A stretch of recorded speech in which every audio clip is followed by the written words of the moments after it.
আসসালামু আলাইকুম ওয়া রাহমাতুল্লাহি ওয়া বারাকাতুহু। আমি মুফতি আশরাফ বিন হিলাল, প্রিন্সিপাল, নোয়াপাড়া মোহাম্মদিয়া হাফিজিয়া মাদ্রাসা, খতিব, নোয়াপাড়া পূর্বপাড়া জামে মসজিদ। প্রিয় এলাকাবাসী, আপনারা সকলেই অবগত আছেন, আমরা বিগত 6 থেকে 8 মাস পূর্বে সমস্ত মসজিদের কমিটি ও নেতৃস্থানীয় ব্যক্তিবর্গদেরকে নিয়ে আমাদের ঈদগাহ মসজিদে বসেছিলাম। আমরা ঐক্যবদ্ধ সিদ্ধান্ত নিয়েছিলাম যে আমরা সবার কাছে দিন পৌঁছাতে চাই, আমাদের ইসলাম শিক্ষা পৌঁছাতে চাই। দুঃখজনক হলেও সত্য যে আমাদের দেশে বহু স্কুলে ওই শিক্ষিকার মাধ্যমে বা ওই শিক্ষকের মাধ্যমে ইসলাম চর্চা হয়, যে শিক্ষক বা শিক্ষিকা তিনি নিজেই ইসলাম সম্পর্কে অবগত নন। তাই আমরা সিদ্ধান্ত নিয়েছি, আমরা প্রতিটি ঘরে ঘরে ইসলামের সৌন্দর্য পৌঁছাতে চাই এবং প্রয়োজনীয় ফরজ ইলম ও সুন্নাহ গুলো আপনাদের কাছে পৌঁছে দিতে চাই। ঠিক সেই উদ্দীপনা মাথায় রেখেই আমরা শুরু করেছি সুন্নাহ মজলিস, যা বিগত পয়লা রমজান থেকে আমরা শুরু করেছি এবং পুরো রমজান ব্যাপী আমাদের ফরজ ইলম সুন্নাহ মজলিসের প্রশিক্ষণ হয়েছে। প্রায় 35 থেকে 40 জন নারী পুরুষ আমাদের সেই প্রশিক্ষণ গ্রহণ করেছেন। আমরা চাই পুরা বছর ব্যাপী আপনাদের কাছে এই দ্বীনের দাওয়াত পৌঁছে দিতে এবং আপনাদের সন্তানদেরকে ইসলামের সৌন্দর্যগুলো দেখিয়ে দিতে, যেন এরা পরবর্তী প্রজন্মে নাস্তিক্যবাদ অথবা দাজ্জালের মোকাবেলা করতে পারে। প্রতি সপ্তাহের শনিবার দিন এশার পরে আপনাদের জন্য নির্ধারিত রুম সুন্নাহ মজলিসের রুম, মাদ্রাসার 3য় তলায় অবস্থিত। সেখানে আপনাদেরকে কোরআন এবং সুন্নাহর আলো পৌঁছে দেওয়া হবে। আপনারা অনেকেই বিষয়টি জানেন, আবার অনেকে জানেন না। তো যারা না জানি তাদের জন্যই আজকের ভিডিও বার্তার মাধ্যমে আমার এই মেসেজ। তো আজকে আমরা আলোচনা করব, বিগত সপ্তাহে আমরা যে বিষয় নিয়ে আলোচনা করেছি, ইমানিয়াত ও মৃত্যুর পূর্বাপর। আমরা এই বিষয় নিয়ে পুরো ক্লাসটা প্রায় 1 ঘন্টা থেকে 1.5 ঘন্টা হয়েছে। আমরা সেই বিষয়টিকে মাত্র 5 থেকে 7 মিনিটের মধ্যেই আপনাদের কাছে পৌঁছে দিতে চাই, যেন আপনাদের নোট ডাউন করতে সুবিধা হয়। বিগত সপ্তাহের ক্লাসের টোটাল সামারিটা আমরা অল্প কিছুক্ষণের মধ্যেই জানাতে চাই। আমাদের ক্লাসের নাম ইমানিয়াত ও মৃত্যুর পূর্বাপর। এই ক্লাসটি উপস্থাপনা করেছি আমি, পরিচালক সুন্নাহ মজলিস। প্রথমে আমাদের কাজ হচ্ছে ইমান আনা। ইমানের প্রথম কালিমা লা ইলাহা ইল্লাল্লাহ মুহাম্মাদুর রাসূলুল্লাহ, অর্থাৎ আল্লাহ ব্যতীত ইবাদত বন্দেগীর উপযুক্ত আর কোনো ইলাহ নেই এবং হযরত মুহাম্মদ সাল্লাল্লাহু আলাইহি ওয়াসাল্লাম আল্লাহ তাআলার রাসূল, এই কথা মনে প্রাণে বিশ্বাস করা এবং মুখে স্বীকার করা। দ্বিতীয়ত, ইমান রক্ষার জন্য আল্লাহ রাব্বুল আলামিনের কাছে দোয়া করতে থাকা। আল্লাহ তাআলা আমাদেরকে শিখিয়েছেন, রব্বানা লা তুযিগ কুলুবানা বা'দা ইদ হাদাইতানা ওয়া হাব লানা মিন লাদুনকা রাহমা ইন্নাকা আনতাল ওয়াহ্হাব। হে আমাদের প্রতিপালক, সরল পথ প্রদর্শনের পর তুমি আমাদের অন্তরকে সত্য লঙ্ঘন ও বক্র করো না এবং তোমার পক্ষ থেকে আমাদেরকে করুণা দান করো, নিশ্চয়ই তুমি মহাদাতা। ইমান বিধ্বংসী সবচেয়ে বড় অপরাধের নাম শিরক। এজন্য শিরক থেকে বাঁচার জন্য প্রতিদিন আমরা এই দোয়াটি করতে পারি, আল্লাহুম্মা ইন্নী আউযু বিকা আন উশরিকা বিকা ওয়া আনা আ'লামু ওয়া আস্তাগফিরুকা লিমা লা আ'লাম। আমি, যারা আরবি পারেন তারা আরবিতে করবেন, যারা আরবি না পারেন অন্তত বাংলার অর্থটা খেয়াল রেখে বাংলা আমরা আল্লাহ রাব্বুল আলামিনের কাছে চাইবো।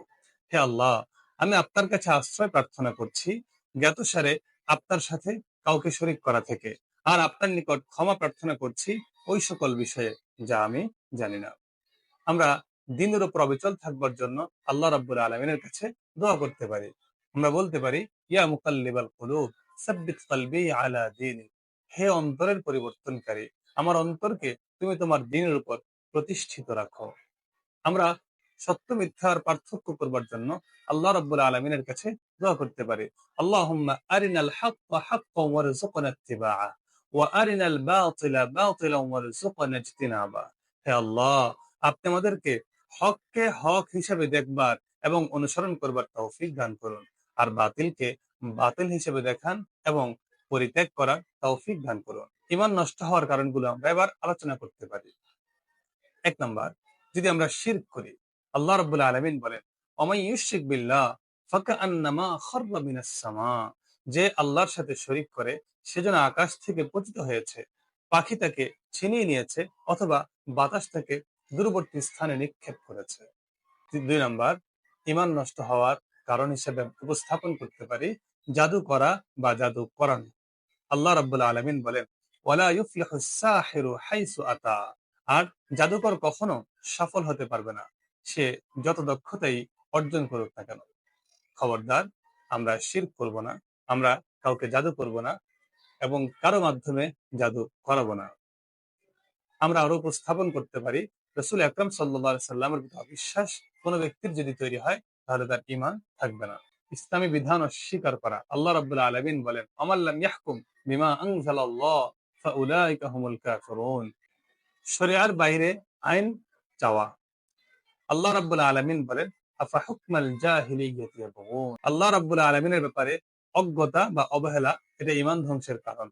ওহুম আন যিকরিল্লাহি মু'রিদুন, দ্বীনের ব্যাপারে গাফিল হওয়া এটা ঈমান ধ্বংসের কাছাকাছি নিয়ে যায়। আল্লাহ বলেন, নাসুল্লাহ ফাআনসাহুম আনফুসাহুম, যখন তোমরা আল্লাহকে ভুলে যাও আল্লাহ রাব্বুল আলামিন তোমাদেরকে আত্মভোলা করে দেয়।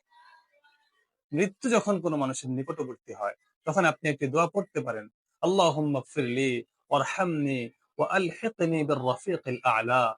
হে আল্লাহ, আপনি আমাকে ক্ষমা করে দিন এবং আমার উপর রহমত ও দয়া বর্ষণ করুন। আমাকে রফিকে আ'লা তথা নবী ও সালেহগণের সাথে মিলিত করে দিন। মুমূর্ষু ব্যক্তির সামনে কালিমার তালকিন করতে পারি। যখন কোনো ব্যক্তি মারা যাচ্ছে আমরা তখন তাকে জোর করব না কালিমা পড়বার জন্য, বরং তাকে শুনিয়ে আমরা পড়তে থাকবো, লা ইলাহা ইল্লাল্লাহ মুহাম্মাদুর রাসূলুল্লাহ।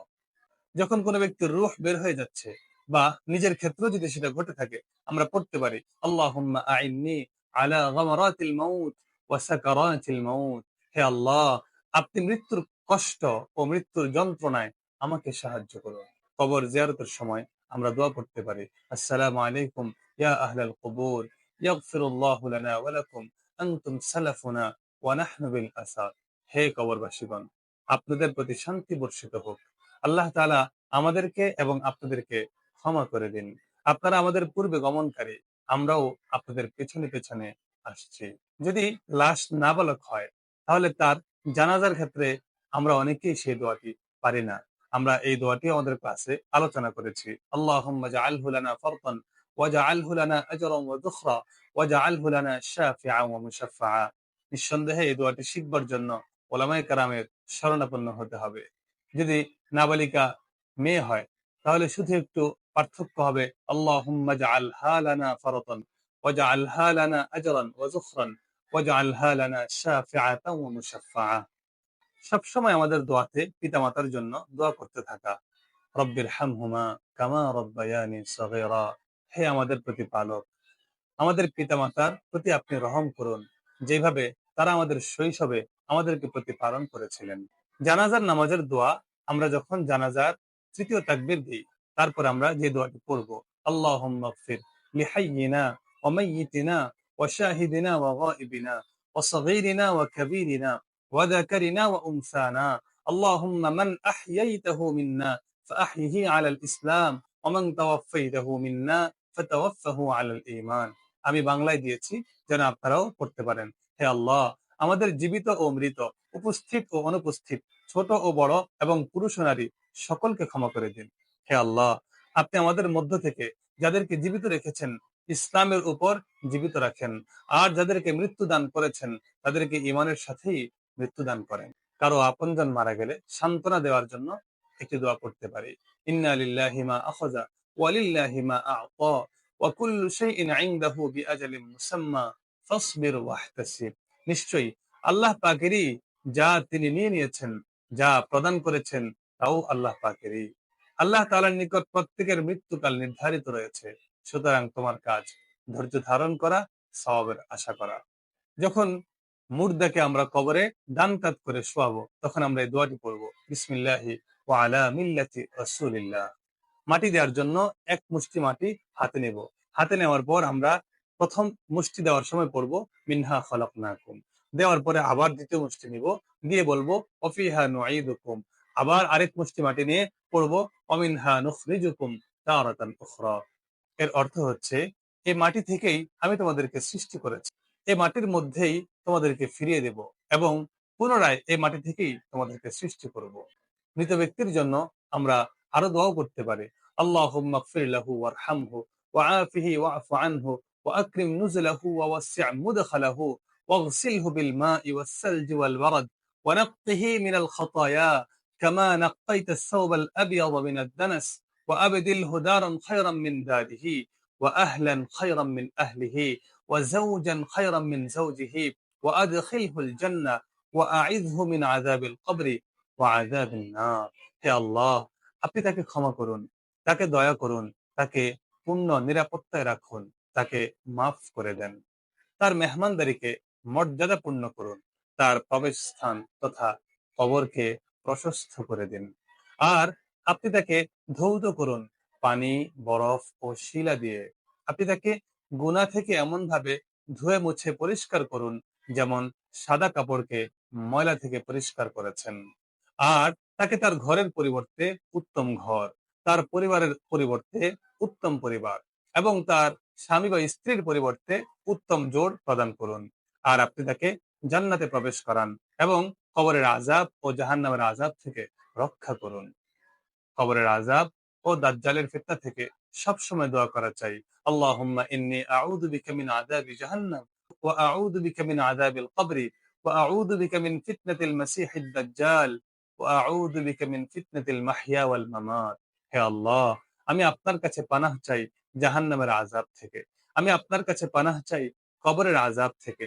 আমি আপনার কাছে পানাহ চাই মাসীহ দাজ্জালের ফিতনা থেকে। আপনার কাছে পানাহ চাই জীবন ও মৃত্যুর ফিতনা থেকে। আমরা এভাবেই দোয়া করতে থাকলে ইনশাআল্লাহ ঈমানের সাথে, ইসলামের সাথে আমাদের জীবন যাপন সহজ হবে এবং মৃত্যুটা ঈমানের সাথে সহজ হবে। সকলকে ক্লাসটা ভালো করে দেখবার এবং অনুধাবন করবার আহ্বান জানিয়ে আজকে এখানে বিদায় নিচ্ছি। আল্লাহ হাফেজ। আসসালামু আলাইকুম ওয়া রাহমাতুল্লাহি ওয়া বারাকাতুহু।